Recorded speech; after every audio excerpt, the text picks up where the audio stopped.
radio. ¿Me escuchan, cierto? Está bien. Sí. A ver, estemos tranquilos. Bien, a nombre de la Sociedad de la Resistencia del Callao, le damos la bienvenida a este recorrido. Es un recorrido cultural, histórico, pero a la vez también, se puede decir, con cierta metodología de actividad. ¿Qué actividad? Ya saben, la paranormal, ¿no? Ya que este cementerio no solamente, digamos, es histórico, sino también es característico, ha sido caracterizado por algunos sucesos no de actividad paranormal que se han podido grabar, investigar en algunos de los pabellones de todos los que tiene este cementerio. Bien, nuevamente bienvenidos, mi nombre es José, que les voy a acompañar en el recorrido y más o menos vamos a tomarnos aproximadamente 2 horas, desde este momento hasta recorrer todos los pabellones. ¿Bien? Ahora, para más o menos entrar en contexto respecto al cementerio, vamos a ubicarnos hacia el año 1858, año en que, digamos, este cementerio empieza a planificarse, a crearse. Ya que en ese año va a haber una especie de pandemia, en este caso que es la fiebre amarilla, que va a azotar tanto el Callao y la ciudad de Lima, y obviamente van a haber muchas personas fallecidas, ¿no? Entonces hay una necesidad de y para ese tiempo, este lugar de una especie de finca o hacienda que se llamaba justamente Vatícano. En honor a esa propiedad se va a poner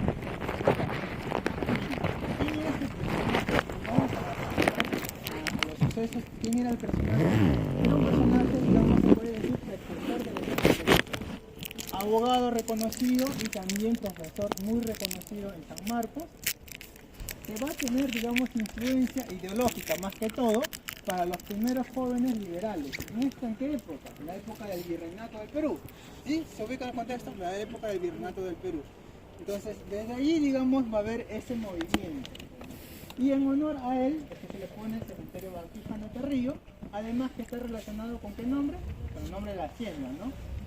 Bien, ¿quién es el, digamos, el organizador, se puede decir, de este cementerio, o el que va a motivar la creación de este cementerio? Es Gregorio Hurtado, va a ser, digamos, el motivador, el que va a influir en crear este cementerio, pero ¿quién lo va a terminar inaugurando? Que va a ser el siguiente presidente, digamos, de la Beneficencia del Callao, Joaquín Soroa, que más adelante lo vamos a seguir viendo.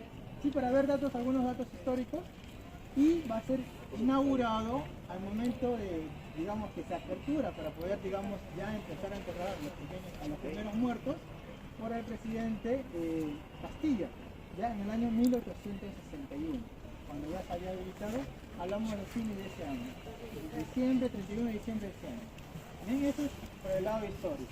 Ahora, aquí lo que vamos a ver, como ustedes están viendo, diferentes especies o, digamos, modelos arquitectónicos de lo que son tumbas.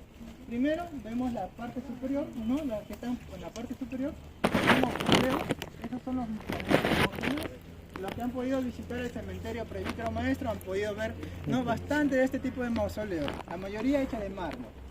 Cuando ven mármol así, digamos, que está un poco manchado, es el mármol común, pero cuando ven mármol tipo como este de ahí, que es todo blanco, es el mármol de Carrara. Es el más, digamos, el más puro que pueda haber, el mármol. Bien, después también tenemos criptas. En este momento más adelante vamos a digamos, ir avanzando. Las criptas, ¿qué son? Una especie de, como si fuese catacumbas, como la de acá. Para ir reconociendo, las criptas son estas de acá. Y normalmente los mausoleos o criptas son hechas para familias, ¿sí? No va un solo cuerpo, sino normalmente van los padres, a veces los abuelos y los nietos, luego los hijos. Así está acompañado, esto es una cripta. Y finalmente tenemos las tumbas, ¿no?, que son tumbas individuales. Eso lo podemos ver ahora, pero ¿qué es lo que pasa? Este cementerio no fue creado para tener, digamos, esta clase de tumbas arquitectónicas, sino pabellones, como lo que vemos ahí. Y originalmente fue inspirado para hacerse de esa manera, pero ¿qué es lo que pasa? Que en ese momento, para fines del siglo XIX, empieza lo que es la riqueza del guano y de Salitre. Eso va a permitir que muchas de las familias adineradas puedan importar, ¿no? Justamente los mausoleos de granito o también de acá de mármol para poder enterrar a sus seres queridos. Esa es la diferencia. Ahora, para recordar algo también que está relacionado a lo que nosotros vamos a poder ver, ¿no? La iglesia, no la iglesia católica. Recordemos que los primeros muertos no se enterraban en cementerios. ¿Dónde se enterraban? ¿Se enterraban? En las iglesias. ¿Por qué motivo? ¿Se acordarán? A ver, estaba en el tiempo de Virreinato la creencia de enterrarlos dentro de lo que es la iglesia, para ser más exacto, cerca al altar, porque de esa manera se creía que cuando se enterraba cerca del altar tenían como comprado o asegurado el acceso al cielo, ¿sí? Se aseguraba el acceso al cielo, o digamos que el alma podía descansar en paz. Y digamos las personas que no eran tan pudientes, no eran tan adineradas, se enterraban un poco más lejano. Y finalmente, lo que eran los indios, o lo que eran los negros, los esclavos, o también los suicidas, terminaban siendo enterrados a las afueras de la ciudad, tanto en Lima y tanto en el Callao, por ese lado. Entonces ya cuando empieza, se puede decir el siglo XIX, porque a partir del 1800 ya se da con, más que todo ya con lo que es la independencia del Perú, con San Martín, se da la orden de sí o sí enterrar a los muertos en los cementerios, porque era más higiénico, porque al enterrarse dentro de una iglesia, ¿qué es lo que posiblemente produce? ¿No? La famosa fiebre amarilla. Bien, entonces por ese lado comenzamos el lado histórico, el lado contextual, para poder ubicarnos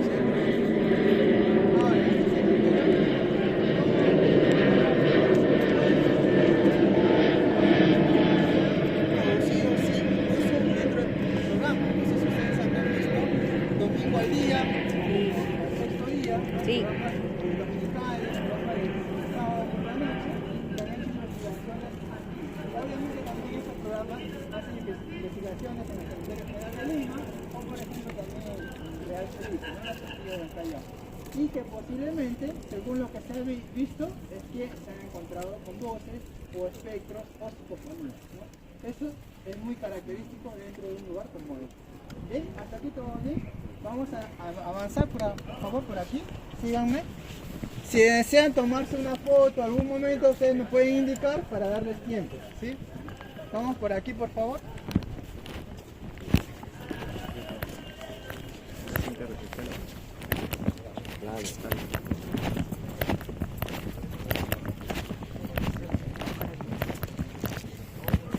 Acérquense, por favor.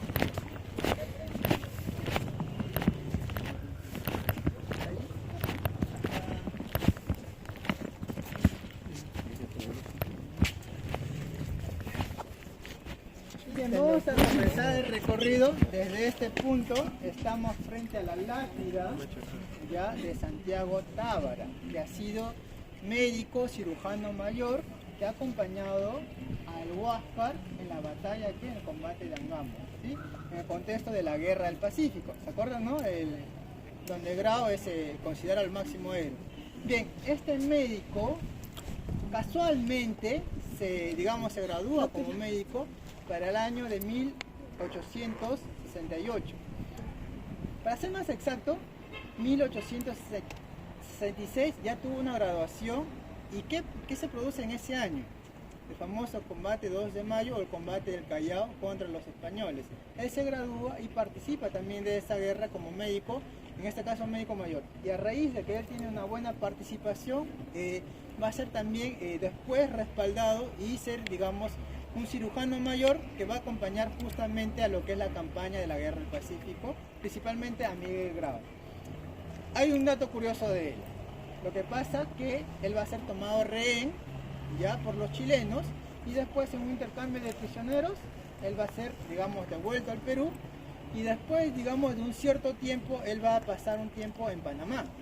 En Panamá va a poder, digamos, seguir trabajando, ¿no? de médico, y al regresar va a sentarse acá nuevamente en el Callao, porque es chalaco, va a sentarse acá en el Callao y va a hacer, digamos, muchas obras, no solamente por la ciudad, sino también por el tema médico, ¿sí?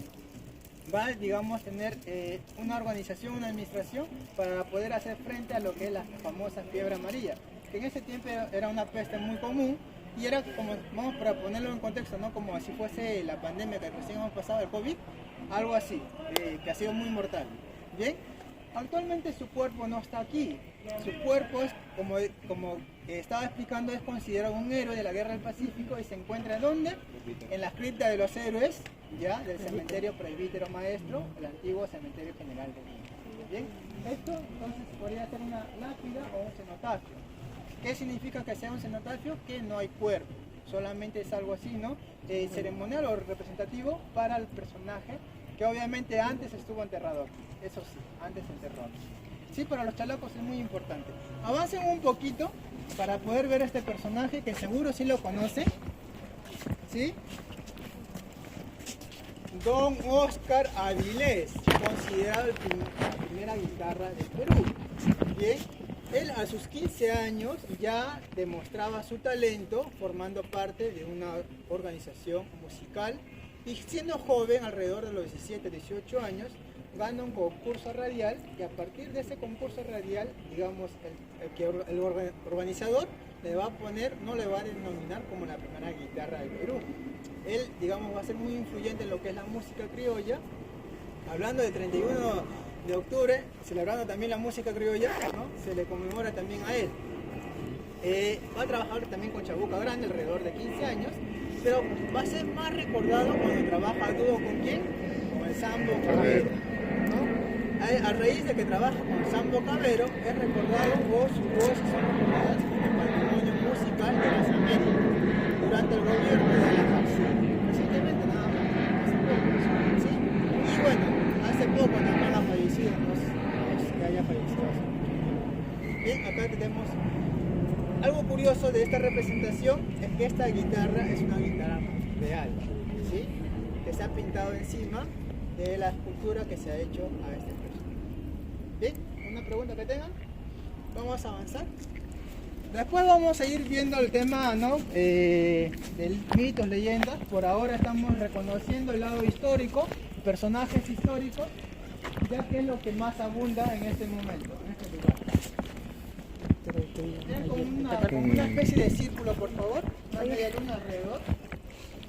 Acá nos encontramos también con una cripta, esto de acá es una cripta, pero a la vez es un obelisco. ¿Ustedes conocen algunos de ustedes conocen la cripta de los héroes? Allá en el presbítero, ¿han podido ingresar? Sí, ¿no?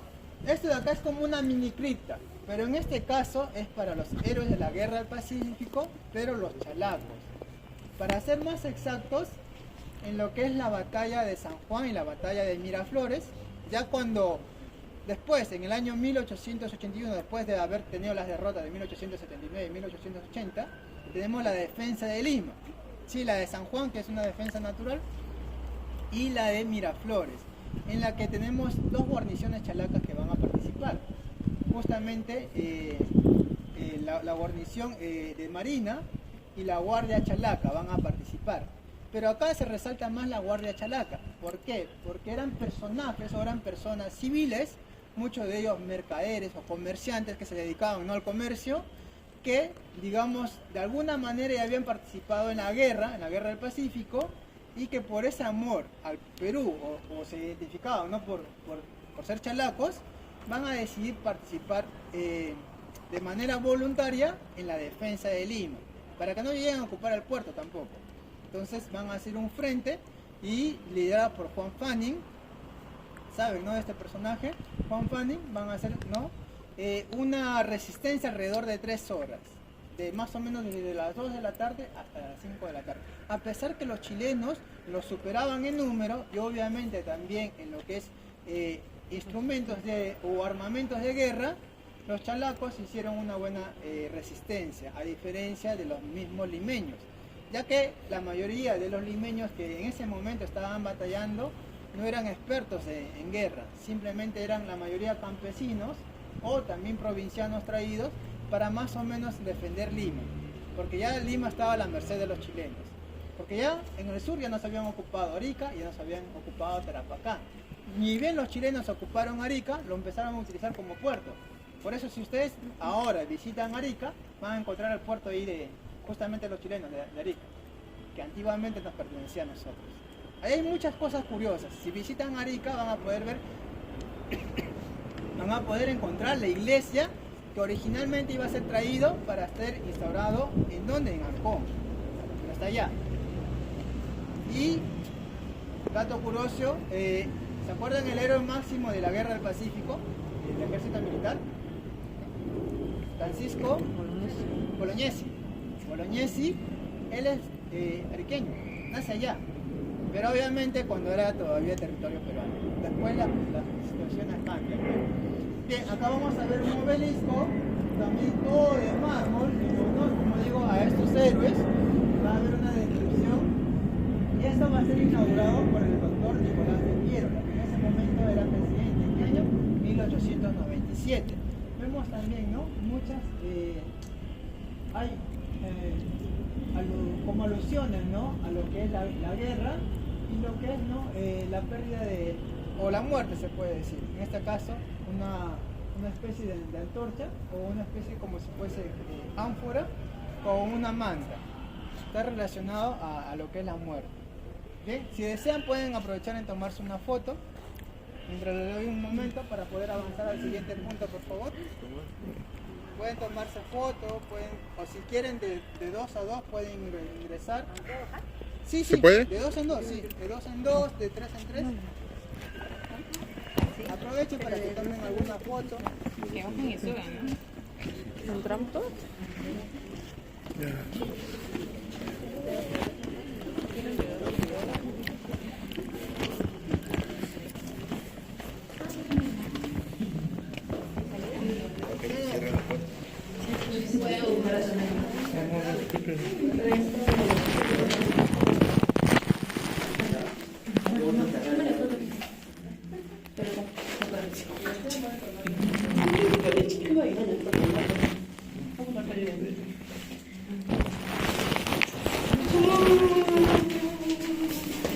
¿Cuántos años?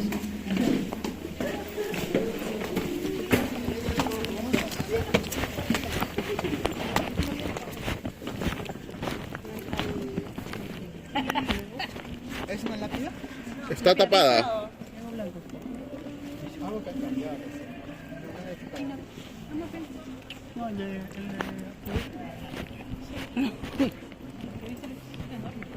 sí. Creo que yo de este lado, ¿sabes? Porque nunca he visto esto.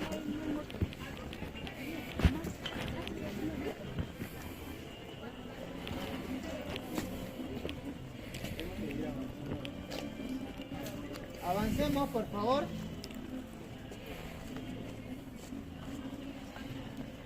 Bien, vamos a partir.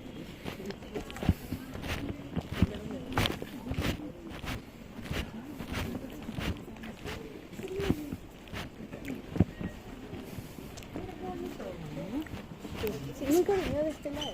Me acabo de dar cuenta. Bien, algo que les quiero indicar antes de continuar con el recorrido. Tratemos de que el grupo siempre esté junto, de no tocar o subirnos a lo que es las lápidas, para lo posible no dañar un poco, porque también es patrimonio cultural, ¿sí? Aunque es un cementerio, también es considerado como patrimonio cultural, al igual que lo que es el cementerio Presbítero Maestro. Bien, hemos llegado a este punto y como ustedes pueden ver, que les llama la atención, estamos viendo mausoleos, pero de diferentes características o cualidades. Por acá tenemos un diseño que es más occidental, relacionado a lo que es la migración italiana, y por este lado vemos un diseño oriental, relacionado a lo que es la migración japonesa, ¿no? A primera vista, cuando salimos de la cripta, nos llamó la atención esta diferencia de construcciones. Recordemos que el Perú, en su proceso de independencia y también en su proceso de lo que es las guerras, tanto contra España y también la guerra del Pacífico, ha tenido aquí, principalmente en el Callao, migrantes italianos. Primero, y vamos a ver la referencia de estos migrantes, el apellido Cogorno. ¿Se les hará familiar este apellido? ¿Cierto, no? Las pastas, fideos, fogornos, ya. Los fogornos.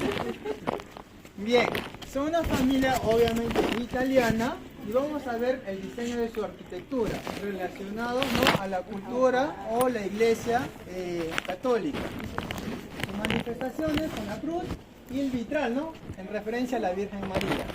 Recordemos que ellos inicialmente, cuando vienen acá a hacer, digamos, o migran acá al Perú, se asentan en el Callao porque se dedicaban a ser, digamos, comerciantes o mercaderes navales. Importaban y exportaban de aquí, y incluso cuando más adelante avancemos y llegamos a al mausoleo de la familia Piaggio, vamos a ver que ellos van a ser los primeros, digamos, explotadores o creadores de lo que es la explotación de petróleo, que actualmente es, por ejemplo, Petroperú. Bien, después que ellos ya, digamos, alcanzan un cierto estatus y dejan las primeras, digamos, actividades de comercio como las bodeguitas, van a dejar esa labor ¿a quién? A los japoneses, que primero llegaron como mano de obra. ¿Para quién? Para las haciendas de las, digamos, del norte del Perú, pero las haciendas costeñas, que producían la famosa caña de azúcar y también el arroz. Y los japoneses son, digamos, la primera mano de obra que llegan. Después van a llegar obviamente los chinos, pero primero llegan los japoneses, que después también de alcanzar un cierto grado de estabilidad, se puede decir, se van a dedicar también al negocio. Ahora vemos, ¿no?, las famosas bodegas y posteriormente ya sí la gastronomía. Eso sí deben conocer, ¿no? Famoso chifa y todo lo que ya hemos visto. Y acá vemos también el diseño de arquitectura muy a la usanza oriental, muy japonesa. Vemos ahí el apellido familiar, Oshiro. ¿Sí? ¿Ven ahí todos los nombres? Eso es, como estaba diciendo, ¿no?, un mausoleo. Mausoleos o criptas donde que hay varios cuerpos enterrados o puestos. ¿Sí? Avancemos. Bien, cuando vean los pinos en un cementerio también tiene una representación, tiene una relación. ¿Ustedes sabrán cuál será esa relación? No. Bien, los pinos están relacionados hacia lo que es la vida y la muerte, ¿ya? Porque está lo que es la tierra y lo que es el cielo, ya que los pinos son los únicos árboles o son una especie de árboles que una vez que llegan a cierta edad conectan, ¿no? Es como que conectaran la tierra con el cielo, dando la señal, ¿no?, de conectar la vida con la muerte, se puede decir, ¿no?, o lo que es el terrenal y el paraíso. Eso de ahí, por eso es que están justamente frente a qué, a lo que es, ¿no?, la influencia occidental, en este caso italiana, la religión. ¿Avancemos?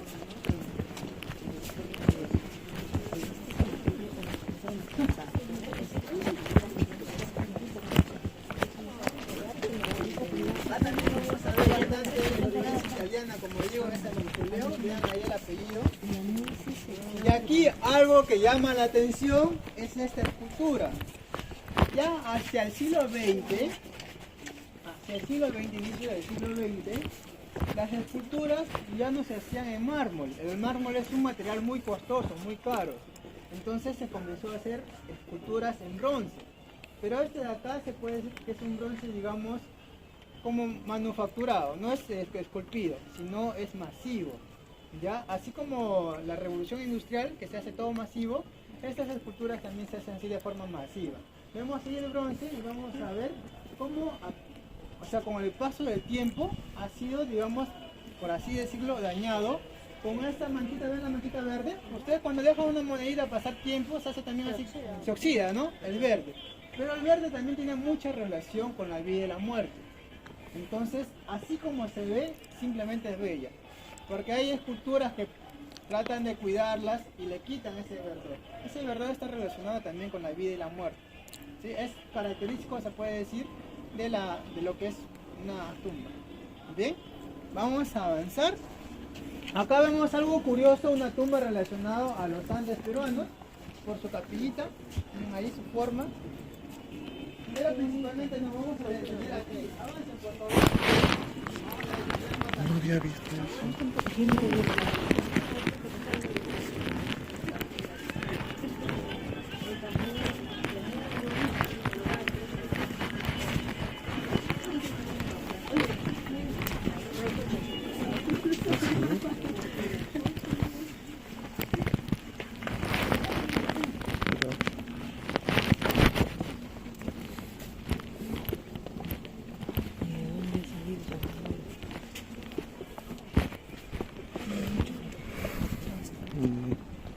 Bien, estamos frente al mausoleo de la familia Rossini.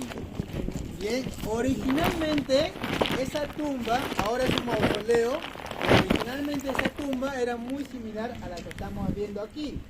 Con el Cristo, ven arriba el Cristo, ese Cristo estaba sobre la tumba, como si fuese aquí, como si fuese, o sea, enterrado en la parte superior. Pero su hijo, Miguel Ángel Rossini, va a realizar este mausoleo, él lo va a crear, y al momento de ya realizarlo, va a colocar el Cristo en la parte superior.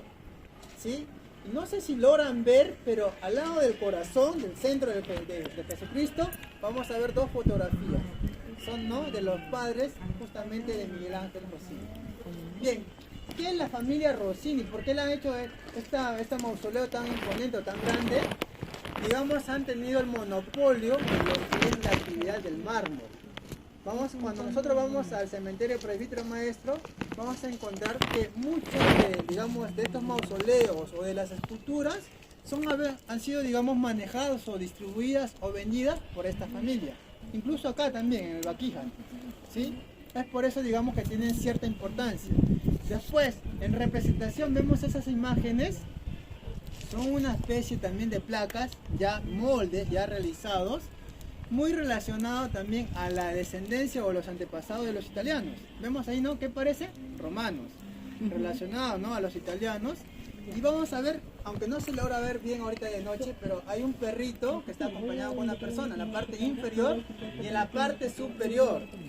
Entonces, esa señal es, ustedes saben, ¿no?, cuando hay un perrito ¿quién es el fiel amigo del hombre? El perrito, ¿no? Los perritos. ¿Y por qué acompaña de esta manera? Te está acompañando en su paso de la vida, digamos, de la muerte, o sea, de la vida terrenal a la vida celestial, por así decirlo. Por eso esa representación. Después vemos también representaciones relacionadas a la iglesia, también, ¿no? Querubines, pequeños ángeles y también serafines. Fíjense bien ahí, pero como digo, son moldes, no han sido esculpidos a mano, ya son moldes. Bien, vamos a adelantarnos para seguir. Mientras me van escuchando pueden ir tomando fotografías. Ha pasado que también cuando hacemos recorridos pueden, ¿no?, encontrarse con algún espectro o con alguna flor. Ya por ahí mi compañera tomó una fotografía al inicio y ha salido bastante flor. Si desean, ¿no?, pueden ir grabando, tomando fotografías y a medida que avancemos, quizás se encuentren con alguna.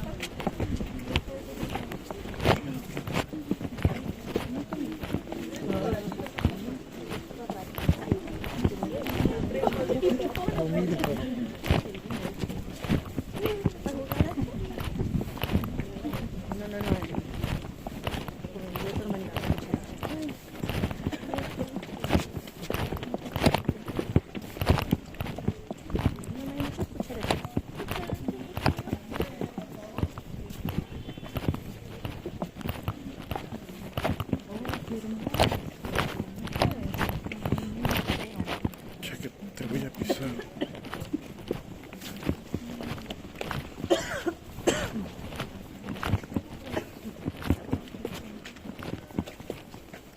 Todos me pueden escuchar, ¿cierto? Sí. Quiero asegurarme de eso. Bien, acérquense por favor. Estamos frente a una escultura, en este caso son dos personajes, ¿no?, relacionados ¿a qué? A los afrodescendientes o afroperuanos. Esta escultura es entregada por el Museo Afroperuano a cargo o administrado por el Congreso de la República, ¿sí? ¿Y por qué está acá? Porque recordemos que muchos chalacos, ¿no?, son de tez morena, ¿no?, descendientes o relacionados también, ¿no?, a los afroperuanos, no solamente al sur, en Chincha, o no solamente al norte, en Lambayeque, ¿no?, Chiclayo, por esa parte, sino también acá en el Callao vemos mucha presencia, se puede decir, de sangre afroperuana o afrodescendiente. Por eso vemos acá esta escultura. Ahora, avanzando un poquito más, vamos a ver otro personaje. Vamos a ver aquí tiene una lápida. Si desean, algunos pueden acercarse. Yo voy a tratar de levantar mi voz. Vamos a encontrar al señor Néstor Gambetta. Ustedes conocen la avenida Néstor Gambetta, ¿cierto? Ese es este personaje. Este personaje es una cosa artista, se puede decir,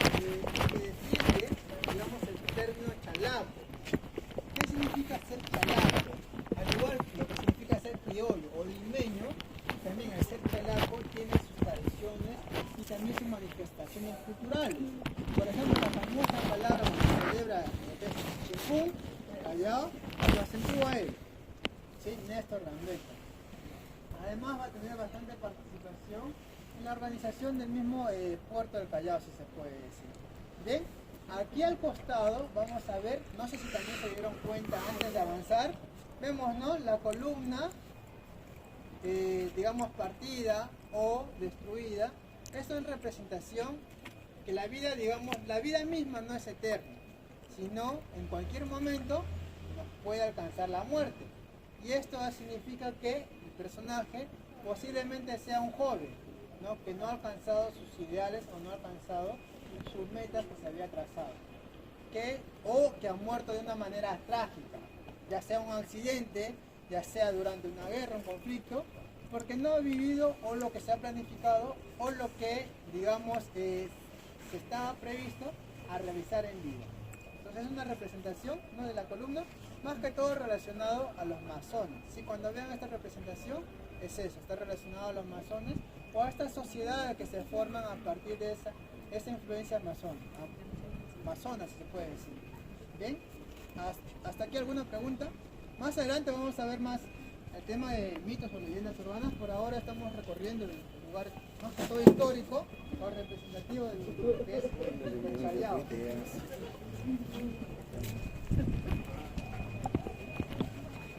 Por aquí, por favor, no se alejen, por acá. Por aquí, por favor.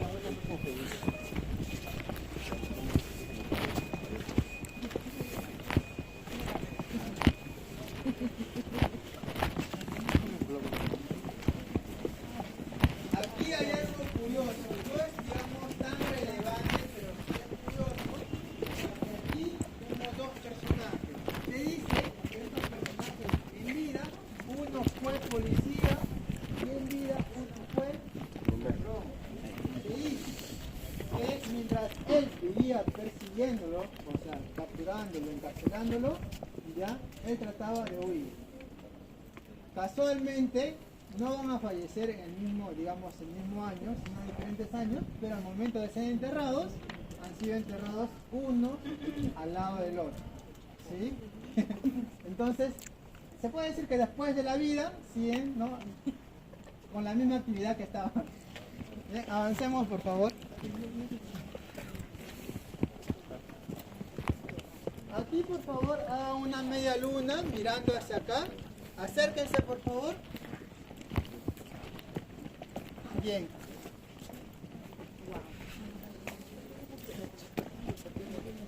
Algo que quiero comunicarles, que a partir de este momento, digamos, viene ya lo más picante. ¿Ya? A partir de aquí, bueno, hasta llegar a la cruz, que antiguamente fue el altar mayor, fue la capilla, actualmente la capilla se encuentra acá, pero antiguamente la capilla está en ese sector. Es por eso que aquí vamos a ver muchas esculturas relacionadas a lo que es, digamos, la Iglesia Católica, pero en este caso es la manifestación, ¿no? Lo que es la fe. En este caso vemos a la Virgen sosteniendo una cruz. Eso está relacionado, ¿no?, a lo que son las tres virtudes, en este caso teologales. Vemos la fe, y más adelante vamos a ver acá la izquierda, mío, la caridad. La esperanza no la vemos, no la hemos comunicado en este cementerio, pero la esperanza está como una ancla. Son representaciones visuales de esto, como digo, de estas virtudes. Por favor. Y aquí vamos a ver muchos mausoleos muy llamativos, muy pintorescos y hermosos. Como habían mencionado más adelante al inicio, la familia Piaggio. Bien, ¿quién fue Piaggio? Fue el primer alcalde, digamos, se puede decir externo, ya no nacional, que tuvo el Callao. Ya que él es italiano, toda su familia es italiana, se acentúa en el Callao. No sé si ustedes han ido al Callao Monumental. Allí tiene su casita, tiene su casa. Ya, mercader, comerciante, muy importante, y que va a tener también participación tanto en lo que es el combate del Callao contra los españoles de 1866 y la Guerra del Pacífico, dando asilo, ¿ya? Y como había manifestado, su familia va a tener las primeras actividades de extracción del petróleo, al igual que se avecina la extracción en América, en Estados Unidos. Ellos van a tener esa primera actividad en el norte del Perú, en la zona de Piura, y digamos la descendencia de eso, o lo que actualmente tenemos, es Petroperú. ¿De dónde nace? De ellos, ¿sí? Ahora, acá tenemos la familia Badel, que acá en el Callao está relacionado a lo que son las primeras organizaciones de las salas de cine, ¿sí? En San Peña, no sé si han visto un cine. El porteño. Sí, justamente esta familia es la creadora o la que habilita estas primeras salas. Y después la familia Dalorzo, también es una familia extranjera que tiene relación también con los Piaggio, ya que fueron amigos en vida, ¿ya? Bueno, pueden aprovechar en tomar fotos, hay muchas alegorías, acérquense, vamos avanzando, hay muchas alegorías en esculturas, todas, la mayoría es mar.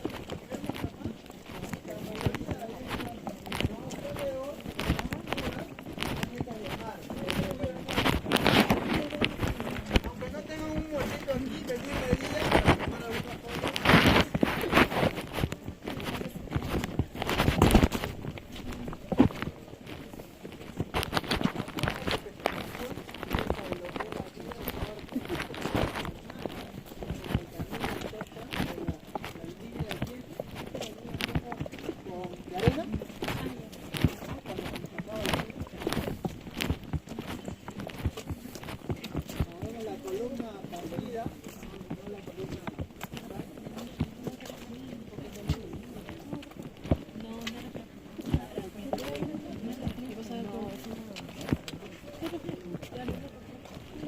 No habíamos visto. Oiga.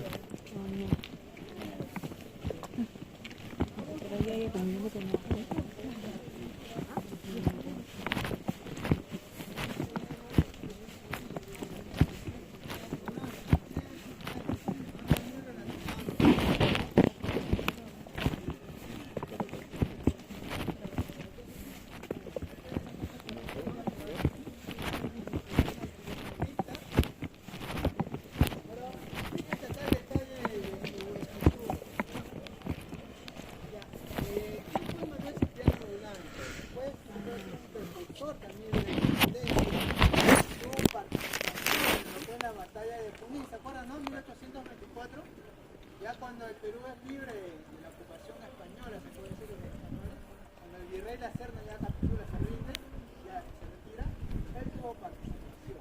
Después, obviamente, también va a tener participación en lo que es la guerra o el combate de la guerra del Pacífico. Bien, él, digamos, va a ser un personaje muy, se puede decir, carismático, va a donar muchos objetos militares a lo que es el ejército peruano, y también va a ser presidente de la beneficencia del Callao. En parte, gracias a él, también es que tenemos este cementerio. ¿Se acuerdan de los dos personajes que había manifestado, Joaquín Soroa y el otro Hurtado? ¿Se acuerdan? Hurtado fue el que inició la construcción. Digamos, algunos jóvenes no se tienen de él. Después, Joaquín Soroa inaugura el cementerio, lo que es Baquíjano. Lo vamos a encontrar más acá en esta parte. Acérquense, por favor.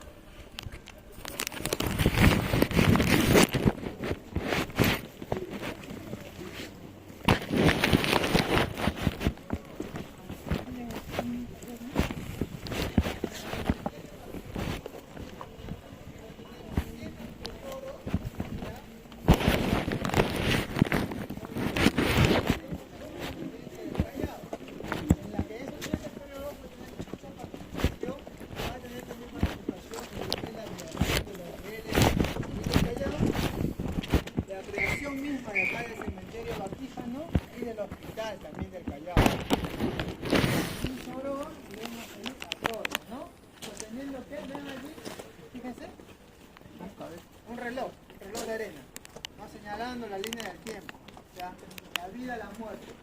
como pueden ver acá, bueno, también allá en lo que es el cementerio Presbítero Maestro, hay muchas estructuras relacionadas a alegorías a la vida y a la muerte. Ya sea por algún motivo, en este caso, porque, digamos, la vida no es eterna, siempre tiene un tiempo, un límite. ¿Bien? Vamos a avanzar, vamos a ver mosaicos también relacionados a la Virgen María y Jesucristo. Si desean pueden ir tomando fotografías.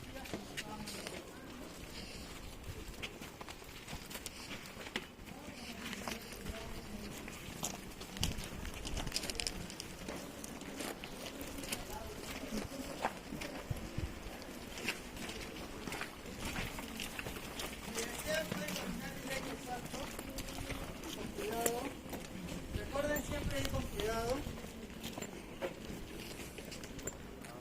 Por aquí, por favor.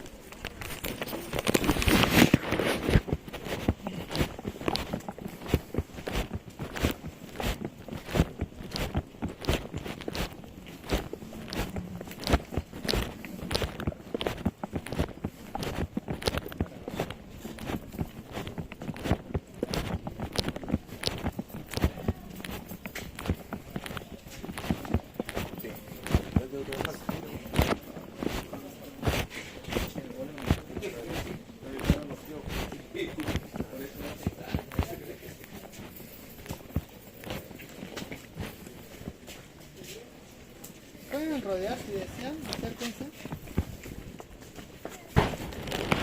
Bien, nos encontramos en la cruz, a la altura de la Cruz Mayor.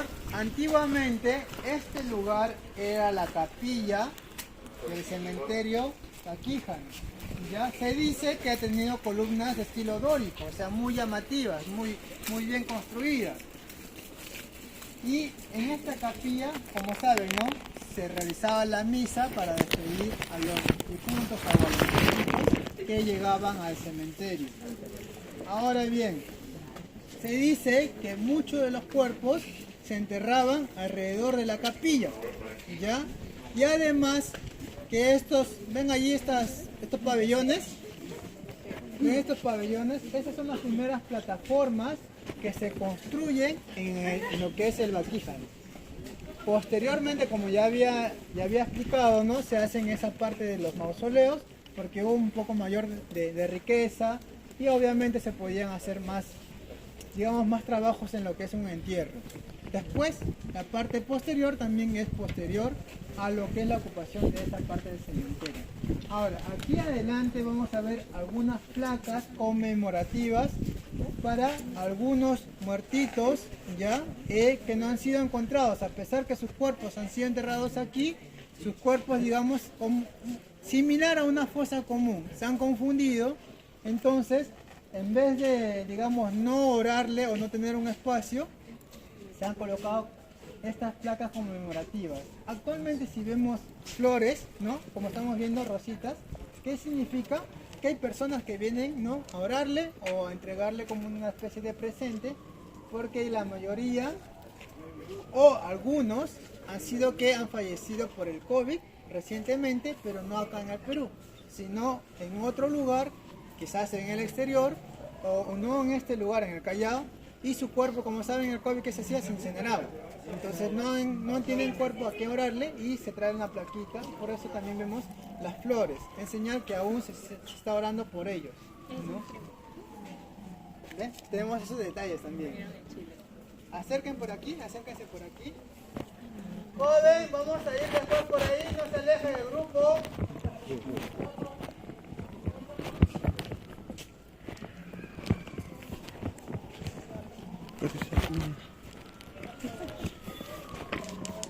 Bien, vamos a encontrarnos con este pequeño busto del señor Alberto Medina. ¿Por qué hablamos de este personaje? Porque sería el penúltimo sobreviviente de lo que es la Guerra del Pacífico, pero en este caso del monitor Huáscar, ¿ya? Es afroperuano, afrodescendiente, chalaco también. Ya ha participado, como digo, ¿no?, acompañando al Huáscar. Sería el penúltimo sobreviviente. Cuando se hizo la placa de aquí, se creía que era el último sobreviviente, pero obviamente después se descubrió que había otra persona que aún seguía viva y se le considera como el penúltimo sobreviviente. Marino también, marino. Después vemos otra placa conmemorativa y vamos a avanzar al lado de lo que es el parvulario. El antiguo, es el primer parvulario que este cementerio tiene. Y allí sí vamos a comenzar, digamos, ya con el tema de actividad o los mitos urbanos y actividad paranormal, dependiendo del ambiente. Vamos a ingresar primero.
Un cementerio es como un punto medio que indica la vida y la muerte. Un punto como un portal que está entre los vivos y los muertos.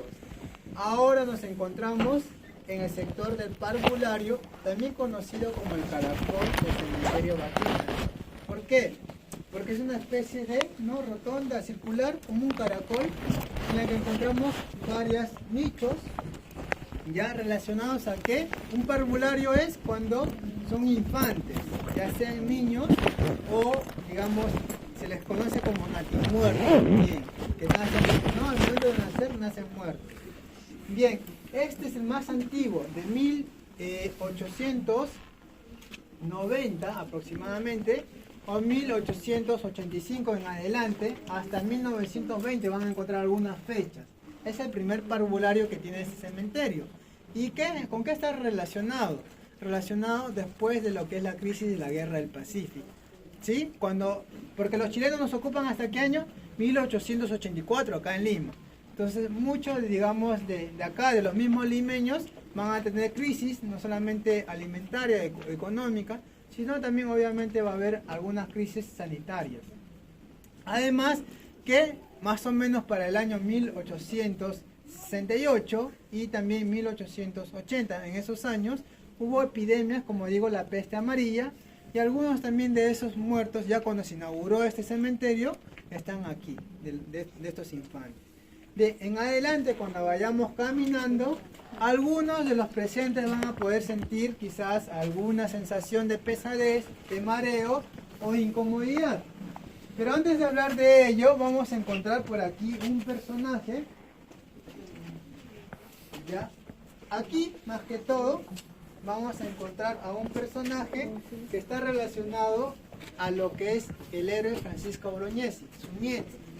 En una de estas lápidas vamos a ver a este personaje, creo que está más adelante, como he venido muy acá con ustedes, pero aquí están, digamos, algunos nietos, ¿no?, relacionados a lo que es este héroe Francisco Bolognesi. Vamos a avanzar, por favor. Estos sectores de los parvularios también tienen mucha relación con qué actividad. Ustedes sabrán qué actividad hay en los cementerios. Pero ¿qué otra actividad que realizan las personas vivas? Brujería, exacto. Vamos a encontrar zonas de brujería. Se dice que aquí también se han hecho actividades, ¿no?, relacionadas a esto.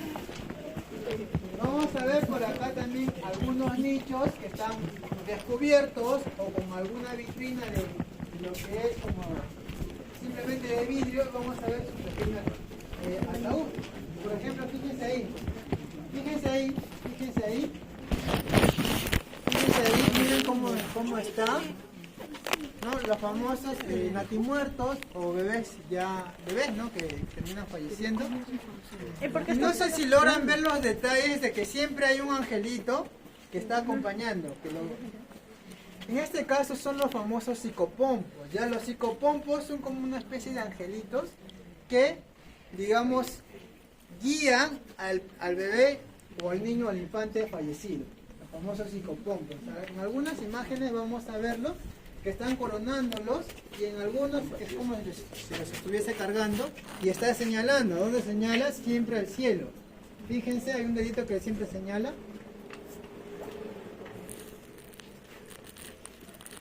Hasta este sector es la parte del antiguo parvulario. Y la primera vez que yo vine a hacer este reconocimiento, antes de hacer el recorrido obviamente con ustedes, es donde que más cargado lo he sentido. Donde más cargado lo he sentido, en el sentido de no solamente por la respiración, sino también, no sé si ustedes sienten a veces una especie de como pesadez interna, como una presión, exacto, acá. Esta es una de esas zonas. Si alguno no lo siente, muy bien. Pero hay algunas personas que son más sensibles y sí sienten la presión aquí. ¿Sí? Esta zona, digamos, más cargada. Acá se dice que se ha encontrado también actividad, como digo, de brujería. Y antiguamente aquí estaba preparado para hacer o diseñar lo que era una escultura para el niño Ricardito. No sé si ustedes conocen al niño Ricardito, los que han ido al cementerio Presbítero Maestro. Sí, como un santito. Sí, un santito, digamos, tradicional o de la sociedad. Él es chalaco de nacimiento. Su padre ha sido enterrado allá. Su padre fue enterrado en Presbítero, por eso se ha llevado después también su cuerpo. Pero sin más, el niño Ricardito iba a ser acá, tener una pequeña escultura para poder también, ¿no?, alcanzarle, como se le alcanza allá, igual acá. Y aquí vamos a ver algunas lápidas de algunos personajes que son externos, o sea, no tienen relación, digamos, con el cementerio, pero se han quedado, ¿qué?, sin nicho. Pero digamos, sus placas han estado aquí. Recuerden que un cementerio, digamos, no es como una casa, que la tengo toda la vida. Hay que pagar y algunos no lo pagan, digamos, por la eternidad, sino la pagan por cierto tiempo. Y obviamente cuando ya no tiene, digamos, quien los visite, quien los atienda, se va cambiando también, ¿no? Obviamente que estas actividades solamente las hacen las personas de la beneficencia, ya que tienen permisos y obviamente cuando se trabaja o se hace actividad con cuerpos, ¿no?, siempre hay que tener el respeto debido, porque de alguna manera podemos llevarnos a nuestra propia casa, ¿no?, o nuestro propio ser esa carga, ¿no?, que algunos las pueden sentir, obviamente algunos no. Bien, ¿ustedes saben qué es lo que se presenta en los cementerios? ¿Alguna narración han escuchado? ¿Tienen alguna idea? Aparte de fantasmas, orbes, manifestaciones. ¿Han escuchado por ahí, digamos, de las apariciones o de las sombras? Vamos a, digamos, a diferenciar fantasmas, espectros, apariciones y sombras. Son manifestaciones muy diferentes. Los fantasmas se dicen que son espíritus o almas que se han mantenido en este plano y que su ser, o sea, su ser vivo en vida, ha fallecido recientemente. Por tanto, tiene una manifestación más real y su cuerpo se presenta como si estuviese levitando. Suele aparecerse en algunos lugares. ¿El espectro qué es? Es un fantasma, pero que lleva mucho más tiempo en este plano entre terrenal y espiritual, que no logra tener una figura definida, pero se le puede identificar como la famosa Dama de Blanco, que es un espectro que se aparece en lo que es el Real Felipe. Las apariciones son pequeñas, digamos, como tal, apariciones que se muestran en un momento u otro sin necesidad de tener un cuerpo. A veces se manifiestan como si fuese un rostro. No sé si ustedes han visto en cuentos o en programas, ¿no?, de actividad paranormal. Por ejemplo, como siempre cito al Sexto Día, porque ellos siempre cuando graban y tienen algunos testimonios, manifiestan que como un rostro se hubiese aparecido. Esas son las famosas apariciones. Y las sombras sí no tienen nada que ver con muertos, sino que las sombras se dice que sí sería actividad netamente de entes demoníacas o actividad de brujería, que no son mandados para hacer el mal. No tiene nada que ver con personas reales que han fallecido. Es muy diferente. Y aquí, aprovechando que estamos en la zona de parvularios, hay mucha relación con los niños. Recuerden ustedes, los niños que fallecen, ¿en qué se suelen convertir? Angelitos. En angelitos, pero si lo llevamos, digamos, a lo paranormal, en duendes, muy bien. Los duendes suelen aparecerse en algunas plantas, no hay ciertas plantas. Por ejemplo, yo tengo familiares que creen mucho en que en las plantas de higo, en las plantas de helechos también, suelen aparecerse algunos duendecitos. Se dice que los duendes no es que sean, digamos, personas mayores, sino han sido infantes, niños, que se han quedado con esa morfología de cuerpo, pero han transcurrido su vida, han ido transcurriendo la vida y han sumado, ¿no? Digamos, muchas experiencias, pero como infantes hacen ¿qué? Travesuras. Entonces suelen aparecerse, pero con la intención simplemente de jugar, más no hacer el mal. Y se dice que en este parvulario, esta aparición de estos duendes es muy común, ¿sí? Cuando salgamos, voy a contar una pequeña historia. No la quiero contar ahora porque ya empiezo a sentir la zona un poquito cargados. ¿Ustedes están bien? ¿Sí? ¿Todos bien? Bien. Vamos a avanzar, regresando. Si desean pueden ir grabando. Los que graben alguna orbe, algún espectro, tomen alguna fotografía, después si pueden me lo cantan. Por aquí pueden ir grabando, como digo, ya han podido ver acá el espacio. Viendo sombra, a no ser que no se ve.